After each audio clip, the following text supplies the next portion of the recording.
So, hello friends and my viewers. Today with us Mr. Diman Shah, Senior Fund Manager of ITI Mutual Fund. So आज हम बात करेंगे current market के बारे में, ITI mutual fund के बारे में, और इंडिया में अमृतकाल है तो क्यों है. So welcome you sir. Hi, welcome.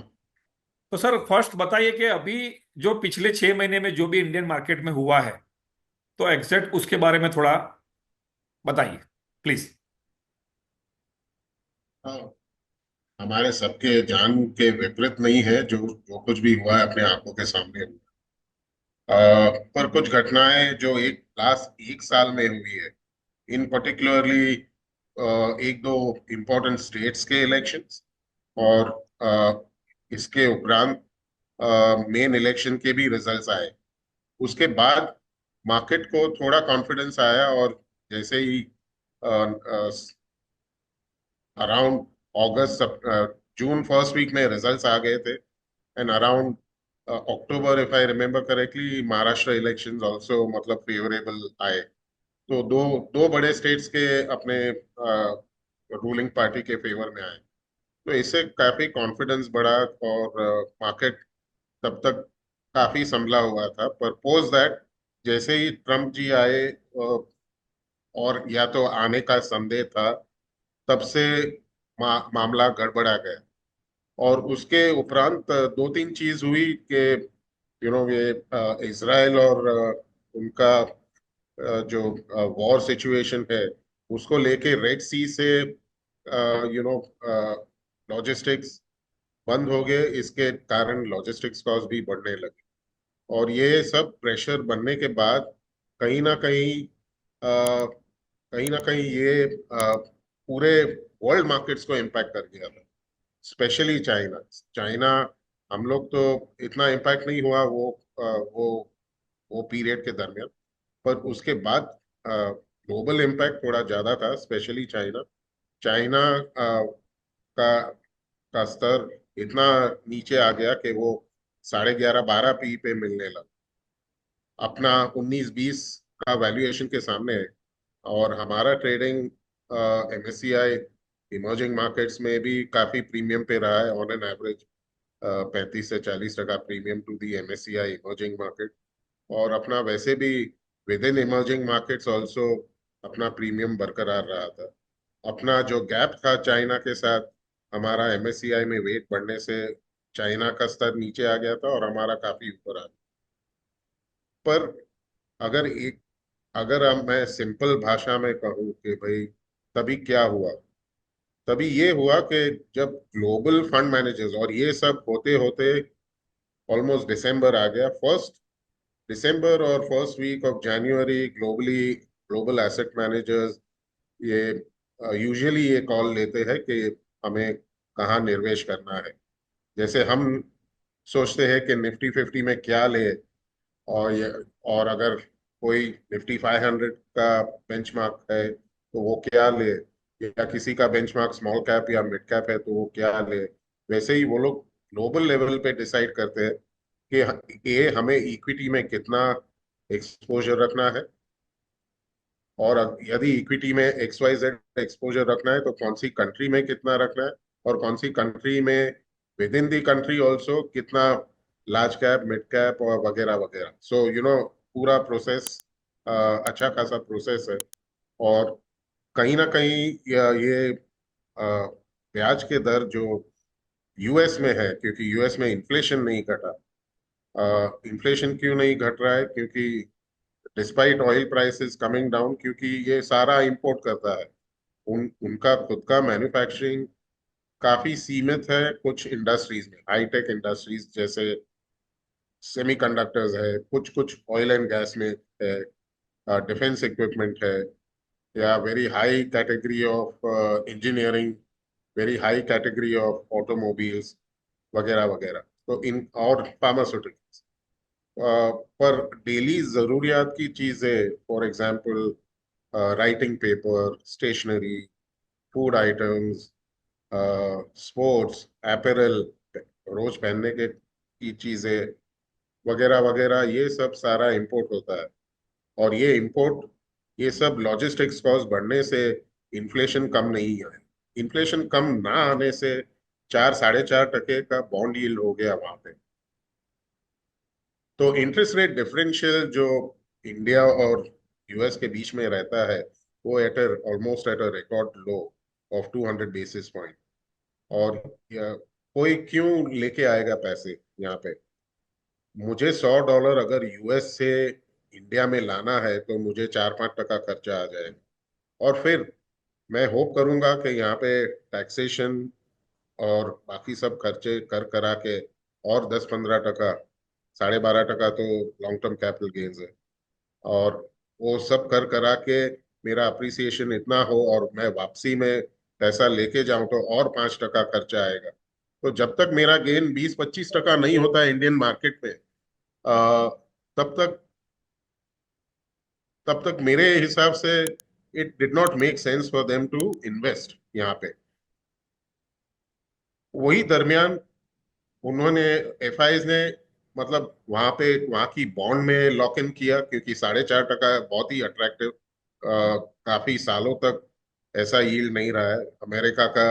अगर 10 साल का यील्ड देखे, 10 ईयर, उनका जीसेक और अपना जीसेक, तो दो, 2, 2.25, 2.5% का था, और ये ऑलमोस्ट डबल था। तो वो काफी अट्रैक्टिव था ग्लोबल इन्वेस्टर्स के लिए। और तुम्हें ना अपने करेंसी में कन्वर्ट करना, ना वापस लेके जाना, ना जहां भी आप निर्वेश करते हो जो भी कंट्री में, उसका टैक्सेशन है। तो ये सब प्रॉब्लम्स के विपरीत अगर आप इन्वेस्ट कर पा रहे हो, 4.5% आराम से बन रहा है, तो कुछ इन्वेस्टर्स ने वो कॉल लिया। और साइमल्टेनियसली तभी ऐसा हुआ कि China was available at 12p।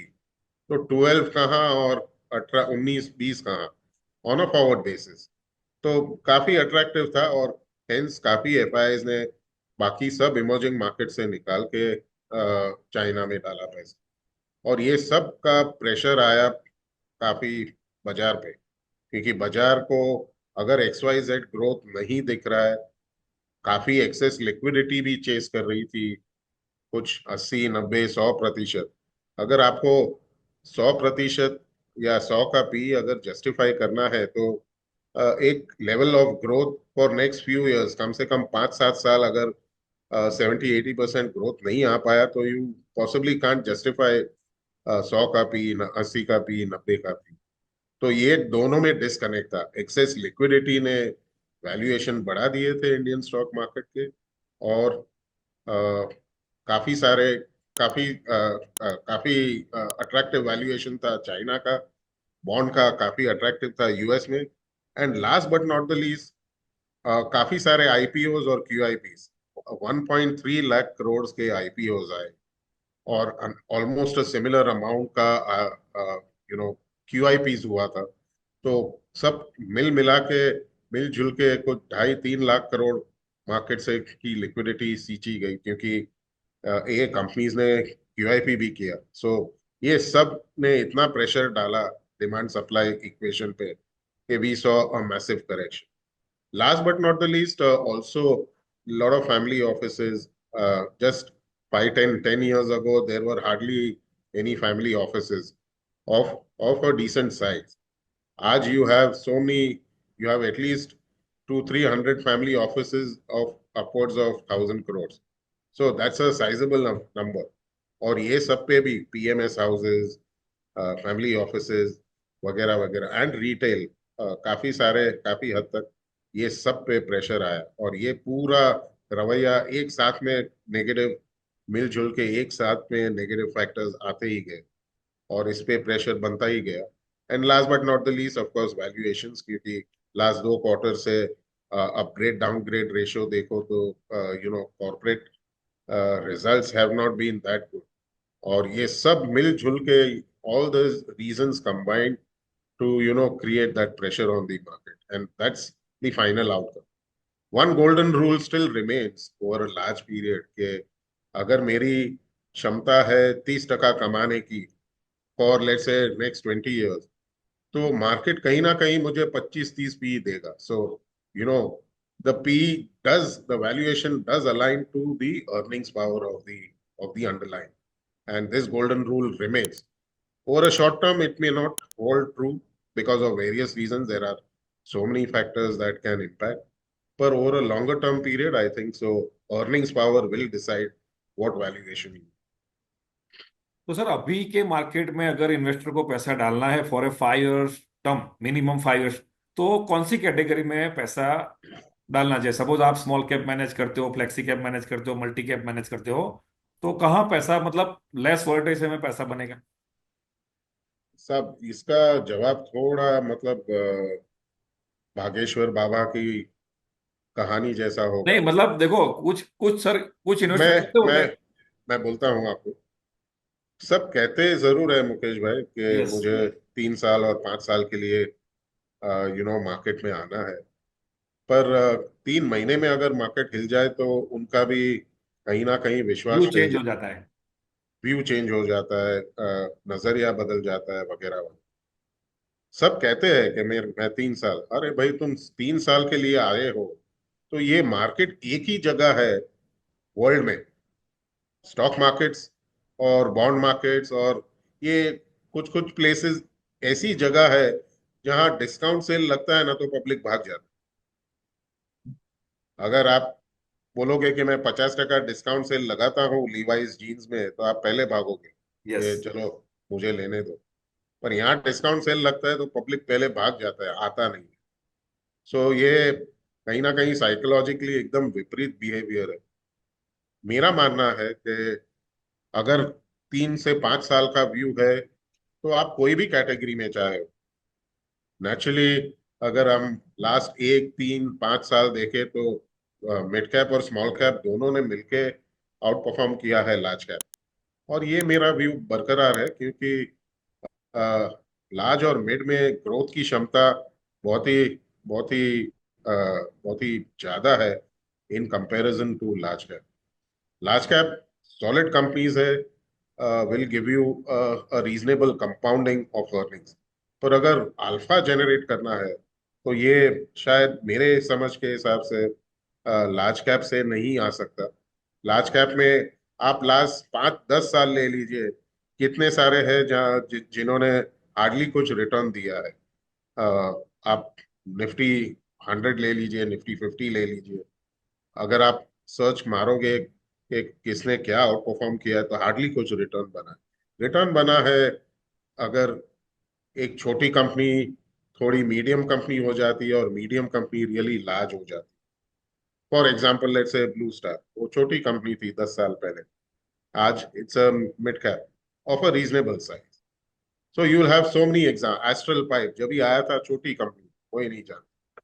पर उन्होंने जो कैटेगरी का एक्सपेंशन किया, पैन इंडिया एक्सपैंड किया और काफी हद तक इनोवेट किया प्रोडक्ट्स में, आज it's a pan India name. Who knew astral just 10 years? Nobody. So you have so many such examples, and hence, to my mind, I think this is a space where you will make maximum value. फिर मुझे multi cap में जाना है कि small cap में, तो ये काफी हद तक निर्भर करता है कि जो निर्वेशक है उनकी मानसिक स्थिति क्या है। Is he a risk taker, is he a medium risk taker, और इज ही वेरी कॉन्जर्वेटिव? अगर बहुत ही कॉन्जर्वेटिव है तो लार्ज कैप, मीडियम कॉन्जर्वेटिव है तो मल्टी कैप, थोड़ा फ्रंट फुट पे खेलना चाहता है तो फ्लेक्सी, और एकदम फ्रंट फुट पे है तो फिर मिड कैप या स्मॉल कैप, जैसे उनकी choice. So there is not one single answer. Yes yes yes, definitely वो क्लाइंट पे डिपेंड करता है, उसका व्यू हाँ, क्या है और वो कितना वॉलेटिलिटी देख परफेक्ट, सकता है।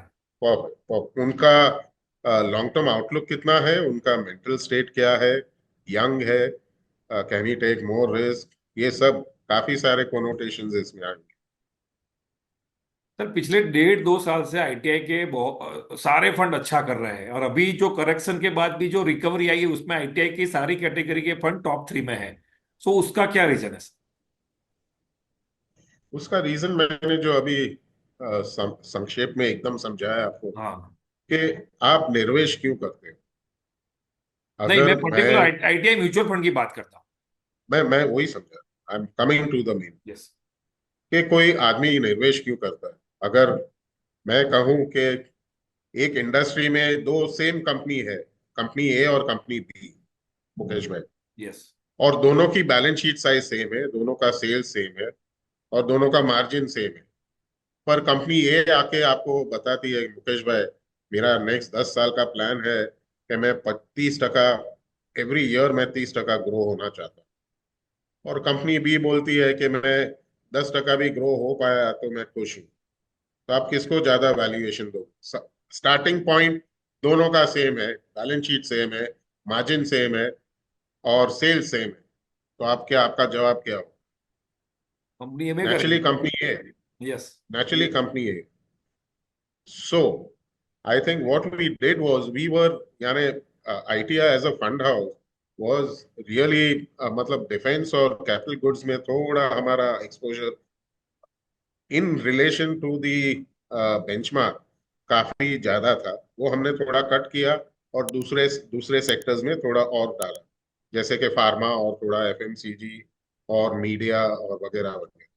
तो उसमें थोड़ा थोड़ा समानता लाया, क्योंकि अगर वॉलेटिलिटी आती है तो वॉलेटिलिटी सबसे पहले आती है डिफेंस या कैपिटल गुड्स में, क्योंकि इनका by converse logic valuation always ज्यादा रहा है।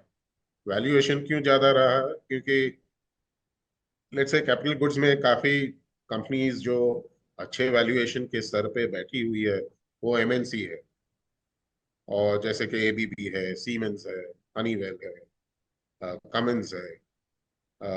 So you have all these companies which are leaders in their own way, और इनका वैल्यूएशन काफी सालों से, अभी का नहीं है, काफी सालों से एक स्तर पे रहा है, काफी पी हाई रहा है बाकी मार्केट के मुकाबले।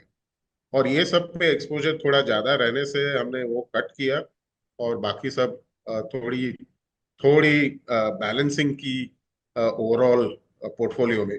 और जितना एक्सेस था हमने, मान लीजिए कि 10% एक्सेस था तो 5% काट दिया और 5% बाकी सब सेक्टर्स में निवेश। और ये करने से ही हमको ये बेनिफिट, क्योंकि अल्टीमेटली मार्केट क्या चाहता है, आप क्या क्या चीज के लिए पे कर रहे हो?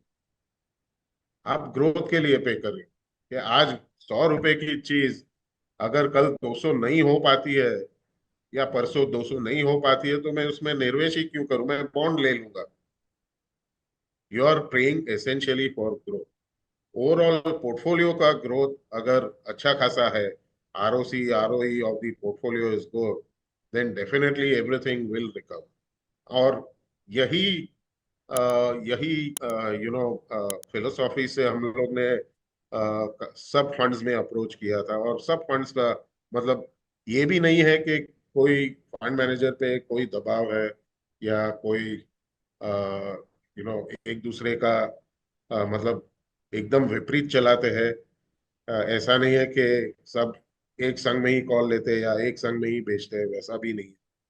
सब अपना अपना, किसी को कुछ अच्छा लगता है सेम सेक्टर में, और मुझे समझो नहीं अच्छा लगता है, तो he is free to take his call. पर हाँ, हम लोग इन्वेस्टमेंट टीम में हम लोग आर्ग्यू करते हैं कि भाई मुझे, आप इन्वेस्ट कर रहे हो, आप, वो आपका कॉल है, पर मुझे ये दिख रहा है कि भाई ये शायद ठीक नहीं है, इसलिए मैंने ये कंपनी में नहीं डाला है, पर ये कंपनी में डाला। सामने वाले को लॉजिक पसंद आया तो ठीक है, नहीं पसंद आया तो he is free to take his, because then he has to justify कि भाई, डिस्पाइट टेलिंग हिम कि भाई ये प्रॉब्लम्स आ सकती है ये कंपनी में, तो फिर भी आप क्यों बैठे रहे? काफी सारे time contrarian calls also work. ऐसा नहीं है कि कॉन्ट्रेरियन कॉल्स काम नहीं करते, बहुत ही अच्छी तरह, बेहतरीन तरह काम करते। और इकोनॉमी अगर नॉर्मल स्तर पे, normal government spending, normal private sector spending अगर हो रहा है, तो जो कंपनीज में हमने निवेश किया है वो, उसमें ग्रोथ हमें काफी डिसेंट दिखता है। और ग्रोथ अगर दिखता है तो नेचुरली ग्रोथ दिखेगा तो अर्निंग्स भी आएगी। दूसरा सर, पिछले 15 20 25 सालों में इंडिया में इक्विटी में बहुत पैसा बना है, रिटर्न बहुत अच्छा है। जबकि यहां से हम बात करते हैं तो इन्वेस्टर बोलते हैं कि भाई ये तो पहले बना हुआ है, अभी आगे क्या होगा। इन बिटवीन बहुत सारी बातें होती है कि अगला 25 साल 20 साल इंडिया के है, अमृत काल है। तो सर उसके बारे में थोड़ा बताइए कि आपको यहाँ से 15-20 साल इंडिया के कैसे लग रहे हैं। और ये ज्यादातर लोग हमारी इंडस्ट्री में अमृतकाल की बातें करते हैं, तो ऐसा क्या इंडिया में होने वाला है? हाँ, मतलब आप 2010-12 के आसपास जाइए। एक गवर्नमेंट थी जिन्होंने 50-55 साल राज किया, वर्चुअली कुछ नहीं किया। मैं I am not politically aligning to any plus और माइनस, पर फैक्ट्स अगर देखें तो काफी डिसप्रोग्रेसिव या काफी उलट पलट रहा। अब लास्ट 10-15 साल देखे तो काफी प्रोग्रेसिव रहा। ए, हमारी जीडीपी काफी हद तक बढ़ी है। टू, अपना इंफ्रास्ट्रक्चर क्वालिटी काफी हद तक बढ़ा है। तीसरा, अपने बैंक्स के बैलेंस शीट काफी सफाया हुआ है काफी हद तक। अगर इन्होंने, ये गवर्नमेंट ने अगर ये रिकैपिटलाइजेशन बॉन्ड्स करके एक लाइन आइटम आती थी अ, हर बजट में, अगर आपको याद हो, UCO bank, central bank, IOB, सबको रिकैपिटलाइजेशन बॉन्ड्स दे देकर गवर्नमेंट ने बचाया है पूरे बैंकिंग सिस्टम। बैंकिंग सिस्टम काफी रोबस्ट है। आज कॉरपोरेट्स, अगर आप देखो तो 10-15 साल पहले कैसे पराए पैसे पे मैं धंधा करूं, ये माइंडसेट रहता था। आज अगर आप देखो, हर किसी का माइंडसेट ये है कि मैंने प्रोजेक्ट लगा लिया, मेरा फैक्ट्री अच्छी चल रही है, मैं कमा रहा हूं, तो मैं कैसे बैंक्स को वापस करूं। ये एक बड़ा माइंडसेट चेंज है।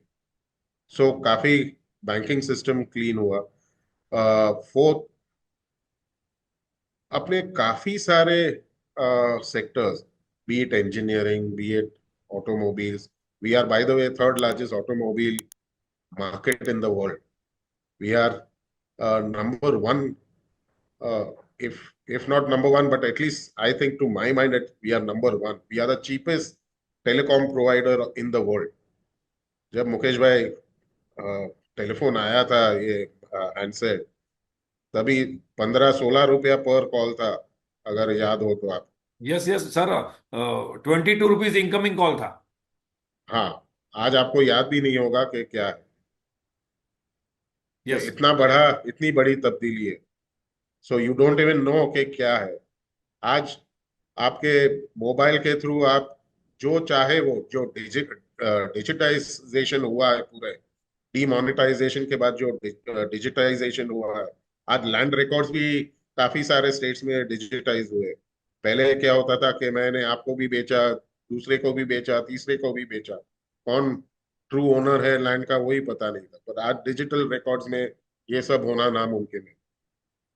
Digitisation, income tax sites, your UPI, जब फॉरेन से आते हैं पब्लिक और देखते हैं कि हमने 50 रुपया वो कांदे वाले को दिया, 100 रुपया इसको दिया, तो दे आर अमेज कि how how convenient and how supreme your your payment system is. तो सोचिए कितना, कहाँ कितना प्रोग्रेस हुआ है।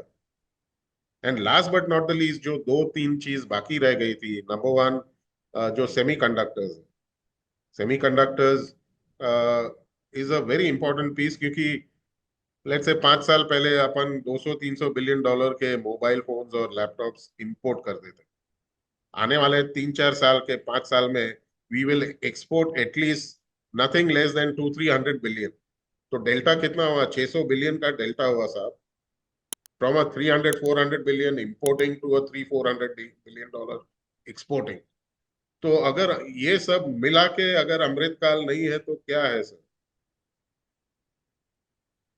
ये सब मिला के अमृतकाल नहीं है तो क्या है?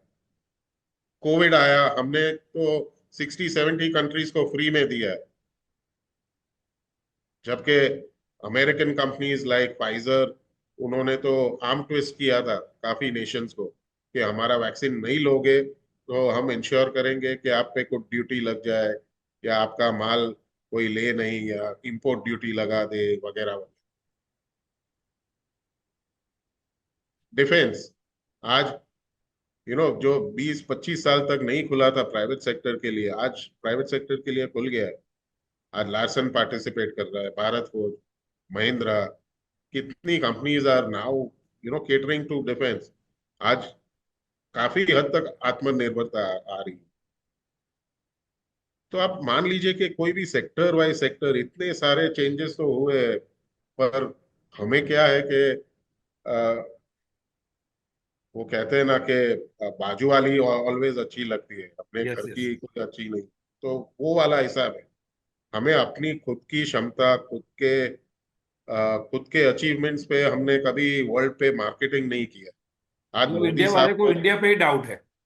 एग्जैक्टली अपने को अपने ही पे ही डाउट है। आज Mukesh bhai, you go to any country, आज इंडियन पासपोर्ट का वैल्यू देख लीजिए। आज जब आप जाते हो एज इंडियन, तो आपको रिस्पेक्ट से देखा जाता है, जो डेफिनेटली 10 साल सर। पहले नहीं था। नहीं था नहीं था।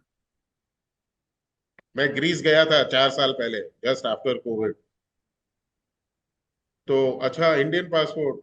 मैं पानी लेने गया था एक छोटी सी दुकान में। Oh, you are from India, why don't you give Modi to us for 6 months? मैं बोला, अरे मेरी या this is what he said. हाँ यस यस 6 डेफिनेटली। महीने के लिए हमें लोन पे दे दीजिए, हमारी कंट्री सुधर जाएगी। So these are the kind of conversations happening.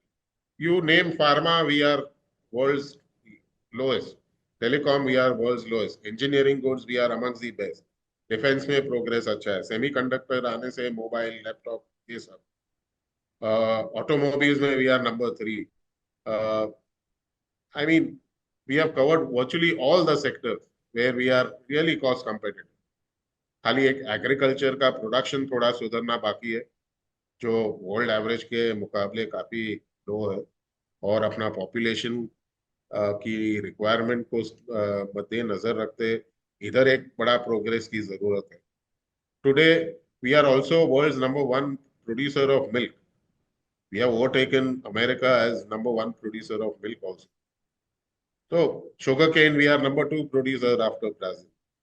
तो आप मतलब you see the progress, we have not progress. ऐसा मतलब मुझे तो समझ में नहीं आता है कि ये क्वेश्चन मार्क कहाँ से आ रहा है। यस। और ये सब कर कर आके आपने ये भी, last but not the least, कितने सारे ग्लोबल सीईओज यहाँ इंडिया आके उन्होंने बोला है कि भाई ये 10 साल नहीं, ये 100 साल, यानी आने वाला पूरा decade decade. Will belong to India. Now they are not fools they when they make such statements. सबने खुद तो सोचा है, they are world global leader. Yes yes. Apple बोलता है, एप्पल का सीईओ बोलता है कि अगर वी जस्ट अकाउंट फॉर 4 और 5% ऑफ देयर सेल्स, पर अगर अपना डिमांड हिलता है तो ही इज वरीड कि अगर इंडिया का डिमांड हिला एप्पल गुड्स में, तो मुझे बहुत ही चिंतित होना पड़ता। So area after area we have progress meaningfully. आज record, we'll in next 2-3 years we'll have almost 150 airports. Yes. Regional बड़े मिला के we'll have 150 airport, which was in 2000 we were not even at 35-40. So I can't understand. I mean, we have made tremendous progress. ये DFC में जो train speed से जाती है, आज अगर रेल गुड्स के, आई मीन पैसेंजर रूट पे जाती है मालगाड़ी भी, तो उसकी एवरेज स्पीड है 20-25 किलोमीटर। डीएफसी खाली मालगाड़ी के लिए, उस पे पैसेंजर रूट नहीं है, खाली माल को लेके आने का। उसका एवरेज स्पीड होगा 80 से 100, और उसमें डबल स्टैक कर सकते हो। तो 3 से 4 गुना आपकी स्पीड बढ़ी, और 2 डब्बे रख सकते हो एक। I don't think so from any angle you see we are meaningfully there, we are standing out, out and out. मुझे बहुत प्रोग्रेसिव लग रहा है, बहुत। तो सर समराइज करें तो शॉर्ट टर्म वॉलेटिलिटी हमेसा रहती है, अगर जो इन्वेस्टर लॉन्ग टर्म के लिए आया है अगर वो लॉन्ग टर्म रहेगा तो इंडिया में पैसा डेफिनेटली बनेगा सर। 100%। मैं खाली एक एक लास्ट चीज और वेरी इंपॉर्टेंट चीज बोलना चाहूंगा, कि जब भी कोई इन्वेस्टर निवेश करता है इन बॉन्ड्स, 7.5% पे बॉन्ड मैंने लिए, तो मुझे पाई पाई का हिसाब मालूम है। 7.5% पे मैंने डाले हैं, तो मुझे 100 नहीं, 107 रुपया 50 पैसा आना चाहिए। ऐसा कुछ गिनती शेयर मार्केट में भी होना चाहिए। अगर 25-30% रिटर्न बनता है, तो 2-4-5% गिरेगा भी विथड्रॉ सर। करने में कोई हरकत नहीं है। सही बात है। We never, once we invest in stocks we forget कि ये अपने आप ऑटो पायलट पे चलता रहेगा। ऐसा नहीं होता है लाइफ। कुछ कुछ पीरियड्स आते हैं, जैसे अगस्त अगस्त सितंबर तक था मार्केट एकदम एलिवेटेड पीरियड, और तब 70-80 का, और तुम्हारे मतलब तुम्हारा पान वाला भी तुमको पांच पांच तरह की टिप देता था, तो वो परफेक्ट टाइम है। इससे बेटर आपको कोई सिग्नल ही नहीं चाहिए कि मेरे को थोड़ा पैसा ऐड कर बाजार दो। से थोड़ा 15-20-25% जो भी थोड़ा साइड में कर लेना। फिर पब्लिक को याद आता है टैक्स। अरे यार, तुमको 10-12% टैक्स नहीं भरना है तो क्या भरना है? लॉन्ग टर्म कैपिटल गेन्स अगर 12% है, और 15 या 20% जो भी शॉर्ट टर्म है, तो क्या मतलब कोई भी दूसरे टैक्सेशन से तो कम ही है ना। Corporate taxes 26-27%। इंडिविजुअल अगर अच्छा खासा कमाता है तो 30% तो टैक्स है ही। तो इधर आप 12% या 15% शॉर्ट टर्म मिला के अगर छूट रहे हो, तो व्हाट्स द हार्म टू पे tax? Yes. So I think I would leave you with that thought. You know, at time and again, maybe very small amounts you should book, so that you feel happy कि चलो मैंने थोड़ा side में भी किया। Yes. So sir, thank you very much, Dhiman sir, Thank for you your so much, valuable Rahul. Time. Thank you very No, much, no. Thank you. Appreciate your time. Thank you Thank you. Sir, thank you very much, Nilesh भाई and Shailendra sir, thank you.